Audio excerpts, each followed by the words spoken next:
नमस्कार, बंग युद्ध किस्सा का राज्याभिषेक में एक बार फिर से आपका स्वागत है। आपके साथ मैं हूं करुणा शंकर शर्मा और आज बंग युद्ध का ये कारफा पहुंच चुका है राजरहाट न्यू टाउन विधानसभा क्षेत्र, जो कि नॉर्थ 24 परगना में और बारासात यहां की लोकसभा। थोड़ा सा अगर इसके बारे में बात करें, 2016 में क्या हुआ, 2019 में क्या हुआ, फटाफट आपको बता देता हूं। लगातार ये जो सीट है 2011, 2016 में टीएमसी के खाते में गई और 2019 लोकसभा चुनाव में भी ये सीट टीएमसी के खाते में गई। लेकिन एक बड़ा खेला 2016 के बाद हुआ।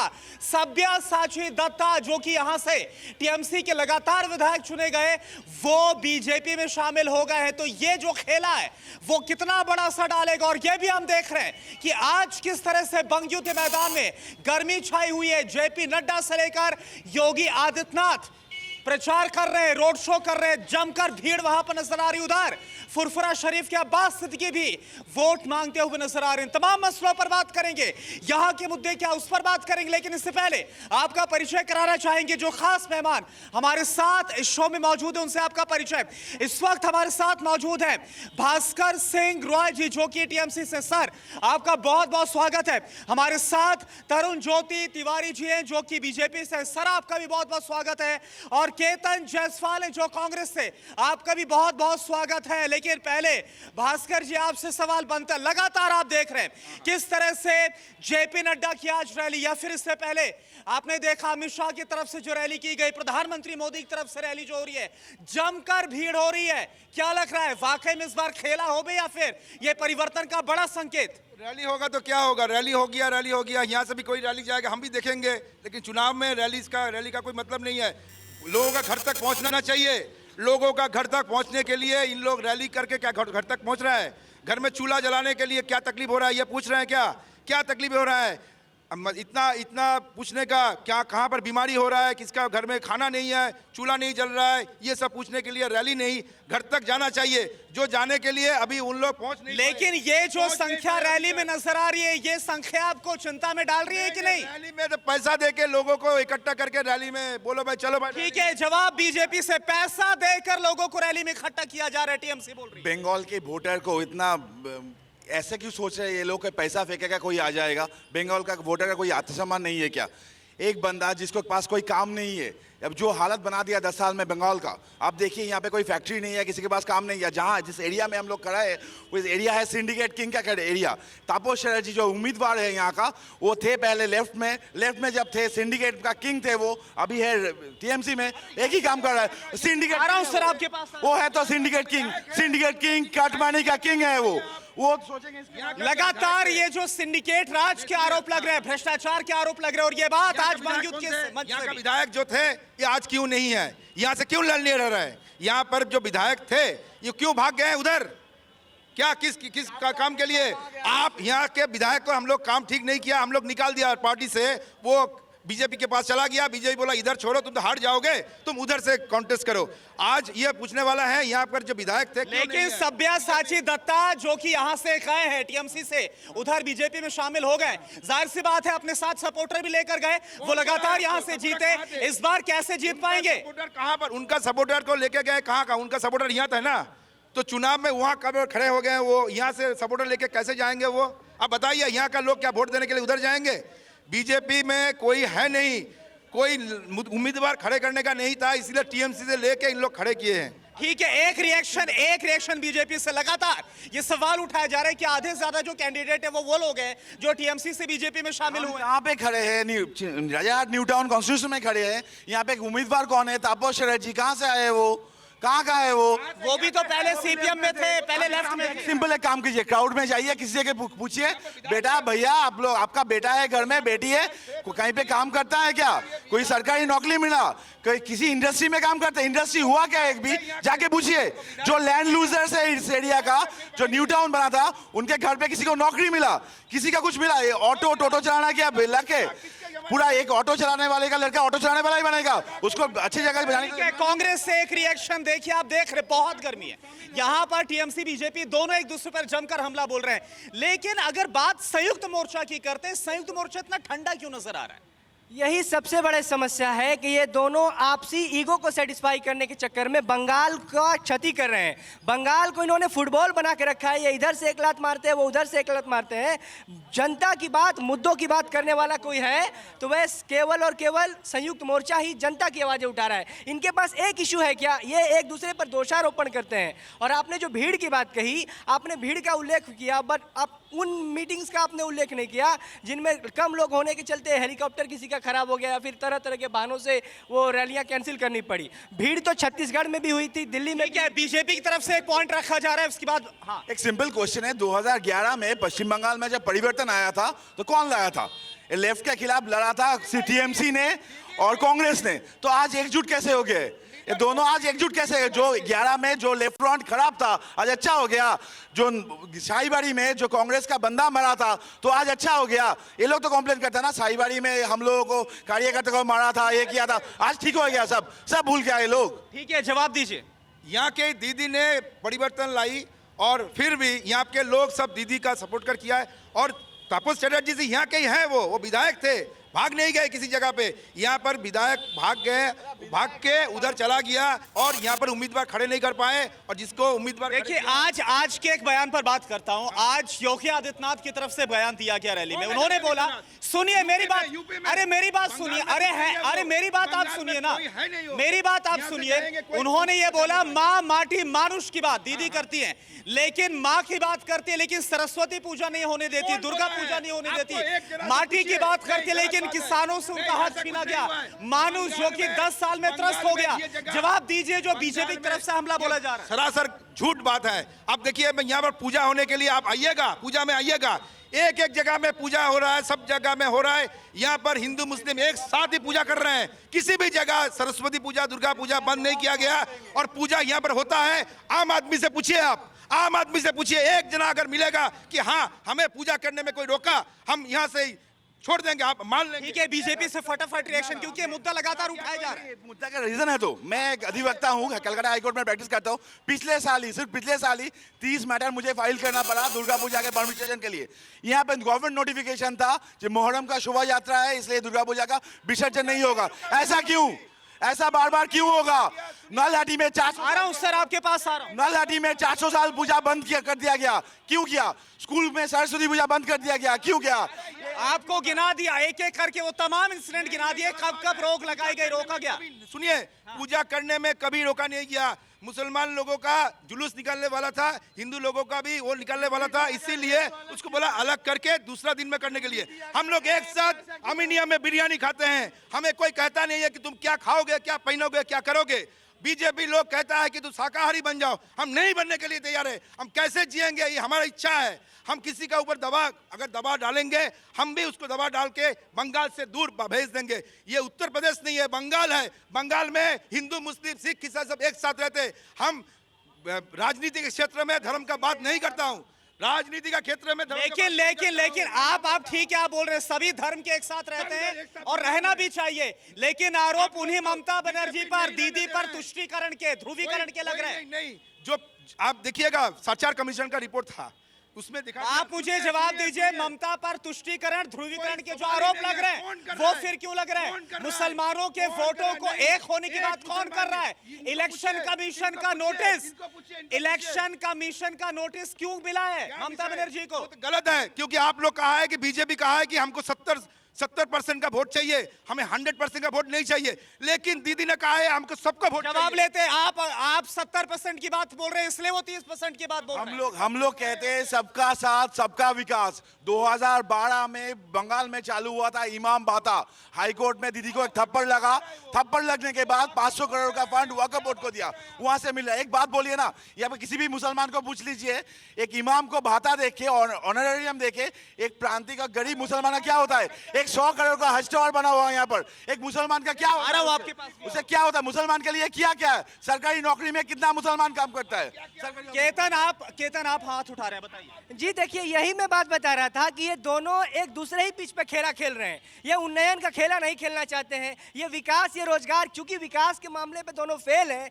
इसीलिए ये लोगों का ध्यान को डाइवर्ट करने के लिए, ध्यान भटकाने के लिए ये धर्म का मुद्दा उठाते हैं। बंगाल में धर्म कोई मुद्दा नहीं है। बंगाल में ये बताइए, संयुक्त मोर्चा का क्या मुद्दा और जिस पिच की आप बात कर रहे हैं, मैं आपसे एक सवाल पूछता हूं, आपकी पिच इतनी खराब क्यों नजर आ रही है? जी नहीं, हमारी पिच बिल्कुल खराब नहीं है। हमारी जो पिच है वो जनता की पिच है, जनता के मुद्दे। तो उस पिच पर खेलने के लिए आपके बड़े बड़े नेता क्यों नहीं आ रहे? जी बेशक आ रहे, हमारे यहाँ कहाँ आ रहे? कौन आ रहा है आपके? कौन बड़े नेता? 3-3 फेज के चुनाव चल गए, कांग्रेस का कौन बड़ा नेता यहाँ खेलने आ रहा है उस पिच पर? हमारे यहाँ खुद के एक से एक बड़े, हमारे अधीर चौधरी जी इन सब पर भारी हैं। तो हमारे लिए बाहर से नेता बुलाने की राहुल गांधी, प्रियंका गांधी से बड़े अधीर रंजन चौधरी उनसे बड़े राहुल हैं, गांधी- वो क्यों नहीं आए? राहुल गांधी जी, प्रियंका गांधी जी भी आ रहे हैं। कब आ रहे हैं? वो इसी वीक से आना शुरू करें, आएंगे। 3 फेज 4 फेज के 3 निकल गए, कब से आएंगे? चौथे फेज के बाद आएंगे।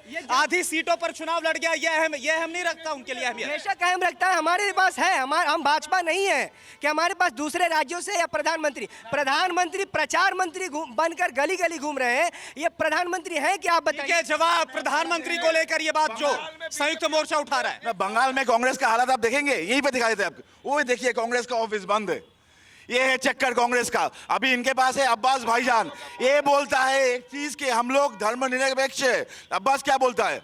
अब्बास कभी बात करता है सेकुलरिज्म का? अब्बास बन गया अभी इसका सेकुलर जोट। उनका हालत उस ऑफिस की तरह है जो बंद है, उसका हालत वही है जो ऑफिस बंद है। लेकिन ममता दीदी बोलती है कि अब्बास सिद्दीकी हो चाहे ओवैसी हो, उनको बी टीम बता रही है। बीजेपी उनको पैसे देकर मुसलमानों का वोट बांट रही है। उसी के बाद तो इलेक्शन कमीशन का नोटिस आया। इशू क्या है मालूम है? दीदी जो है ना बंगाल का, दीदी मुसलमान समाज को इंसान नहीं समझती। वो क्या बोली थी कुछ दिन पहले बोले दूध दे गोरू, मतलब वो गाय दूध देती है।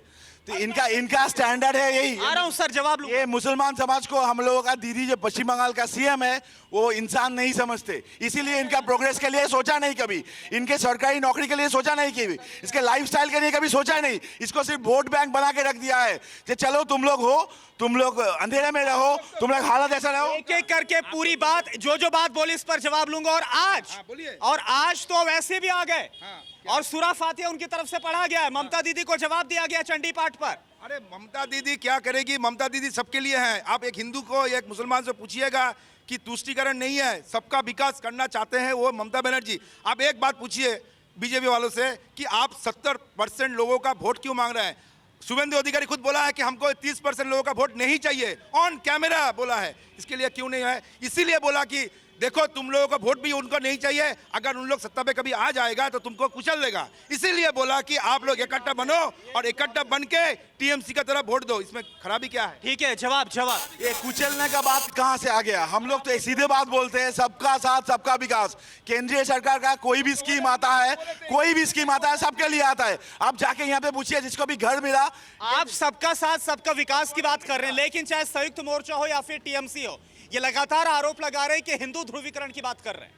संयुक्त मोर्चा का फाइट है नोटा से, उन लोगों को तो नहीं, जो आरोप लग रहा है, क्योंकि देखिए मुसलमानों को लेकर आरोप अगर वहां लग रहा है तो ये लोग आप पर हिंदू ध्रुवीकरण का आरोप लगा रहे हैं। जय श्री राम के जो नारे लग रहे हैं उसको लेकर आरोप लगा रहे हैं। ये सवाल उठाया जा रहा है कि ऐसा माहौल क्यों बनाया जा रहा है? जय श्री राम लेके ना बंगाल में एक प्रॉब्लम है। आपके देश में कहीं से भी देखा है कभी जय श्री राम के नारे देने पे किसी का जेल हुआ है?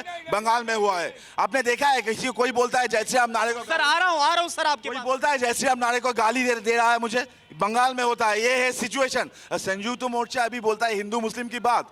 उनका अब्बा जो अभी फादर बन के घूम रहा है उन लोगों का, अब्बास सिद्दीकी ने क्या बोला था ब्रिगेड में? हम लोगों को अधिकार चाहिए, हम लोगों को फ्रीडम चाहिए, बंगाल का फ्रीडम चाहिए। मतलब क्या बंगाल इंडिया के अंदर नहीं है? बंगाल का सेपरेट स्टेट। केतन आपके पास आऊंगा, आपको इंतजार थोड़ा सा और करना होगा। जवाब यहाँ से ले रहा हूँ। टीएमसी, हाँ जवाब। राम जी को हम मानते हैं, जय श्री राम एक धर्म का बात है, अल्लाह अकबर भी धर्म का बात है। लोग अल्लाह अकबर जय श्री राम दोनों बात कहें, लेकिन राजनीति क्षेत्र से नहीं, यही कहना है। आप राम जी को मानिए। लेकिन दीदी को इतनी दिक्कत क्यों होती है? जय श्री राम को लेकर इतनी दिक्कत क्यों होती है? जो लगातार बीजेपी की तरफ से हमला बोल रहा है कि दिक्कत क्यों? नहीं बोल रहा हूँ, अगर मैं यहाँ पर अल्लाह अकबर कहें, जो हिंदू भाई है उसको लगेगा कि ये यहाँ पर क्यों बोल रहा है। अगर मैं जय श्री राम भी कहूँ तो मुसलमान भाइयों को लगेगा क्यों बोल रहा है, क्योंकि ये जय श्री राम और अल्लाह अकबर दोनों धर्म की बात है। लेकिन वही दीदी मंच से चंडी पाठ करती है, वही दीदी हरे कृष्णा हरे हरे बोलती है। लेकिन जब जय श्री राम का नारा लगता है तो वो चिढ़ क्यों जाती है, जिसको लेकर बीजेपी आप पर हमलावर है? नहीं, बात यह है कि हम हिंदू हैं तो हम हिंदू तरीका से पूजा पाठ करेंगे, लेकिन हम ये नहीं कहेंगे कि जय श्री राम कब हुआ, जय श्री राम लोग डर गया। आप किसी मुसलमान भाइयों को कहिए कि जय श्री राम का मतलब है दंगा फसाद करेगा, तो अपना धर्म अपना घर में रखिए, पूजा पाठ कीजिए। हमारा बंगाल में दुर्गा पूजा बनता है, उसमें हिंदू मुसलमान दोनों शामिल होता है। आप पूछिए किसी भाइयों को कि भाई मुसलमान लोग हम लोग ईद में खाना खाने के लिए जाते हैं और दुर्गा पूजा में उन लोग भी आता है खाना खाने के लिए। यहाँ पर हिंदू मुसलमान कोई नहीं सोचता है। ये बीजेपी आने का पहले हिंदू मुसलमान अलग करके सोचने का कोई बात ही नहीं था। इन लोग आने का बाद बोला ये तुम हिंदू हो, तुम मुसलमान हो, तुम ये हो। ठीक है, बीजेपी से रिएक्शन लूंगा, लेकिन केतन बहुत देर से इंतजार कर रहे हैं। नारों की गूंज लगातार उस तरफ से हो रही, चाहे टीएमसी हो चाहे बीजेपी हो, लेकिन आपकी तरफ से क्या हो रहा है? क्या कहां आप देख रहे हैं 2 मई के बाद क्या होगा?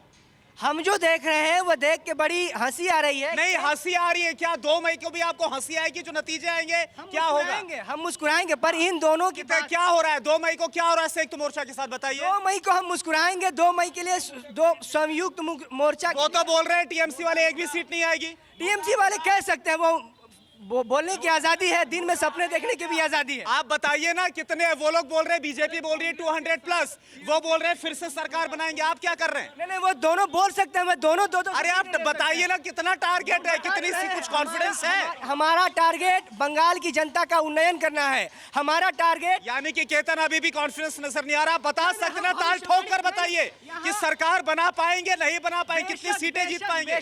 बेशक हम बताते हैं कि सरकार हमारी बनेगी, मगर ये नंबर तय करना ये एक तरह से लोकतंत्र का अपमान होता है। जो वोटर अपने डिस्क्रिशन से, अपने सोच, अपने विचार, अपनी बुद्धि, अपनी विवेक से वोट देंगे, उनके विवेक को ये ठेस पहुंचाना होता है। ठीक है, टीएमसी मुझे ये बताइए कि क्या आपको जिस तरह से इस वक्त जो संयुक्त मोर्चा खड़ा है, आईएसएफ वहां पर है, अब्बास सिद्दीकी जो कि वहां पर है, और सीपीएम एक लेफ्ट है, और जो कांग्रेस से गठबंधन है, इनका वोट एक साथ आ गया है। ये जो कंसोलिडेट हुआ है, ये आपको डर, ये आपके अंदर डर पैदा कर रहा है? बोलने दीजिए। कांग्रेस के साथ सीपीएम का गठबंधन तेल और पानी में एक साथ मिल नहीं सकता है। कांग्रेस के जो सपोर्टर्स हैं वो दीदी को वोट देंगे। दूसरी बात, आईएसएफ बोल के कोई पार्टी नहीं है। आप उनसे पूछिए तो आईएसएफ बोल के कोई पार्टी नहीं है। जिस पार्टी से उन लोग चुनाव लड़ रहे हैं उस पार्टी का नाम क्या है? आईएसएफ एक पार्टी नहीं है। आईएसएफ का कौन सा पार्टी से, वो बिहार के कोई पार्टी से खड़ा हो रहा है, उसको आईएसएफ कहा जा रहा है, लेकिन आईएसएफ बोल के कोई पार्टी नहीं है। आईएसएफ क्या है, कौन है, पैसा कहां से मिला? बीजेपी ने खड़ा किया आईएसएफ को और बोला तुम चुनाव में खड़े हो जाओ, उनके साथ जुड़ जाओ।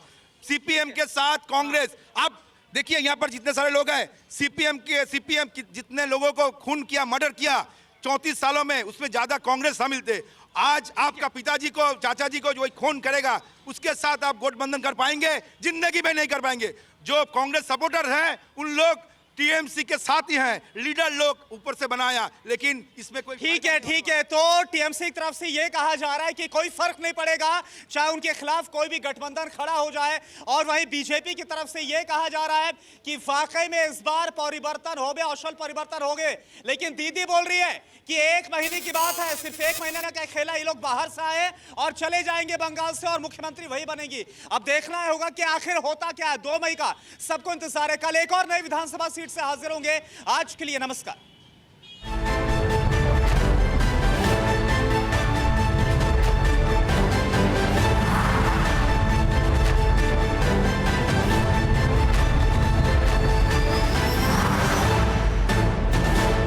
फिक्र आपकी, सोमवार से शुक्रवार रात 9 बजे सिर्फ TV9 भारतवर्ष पर।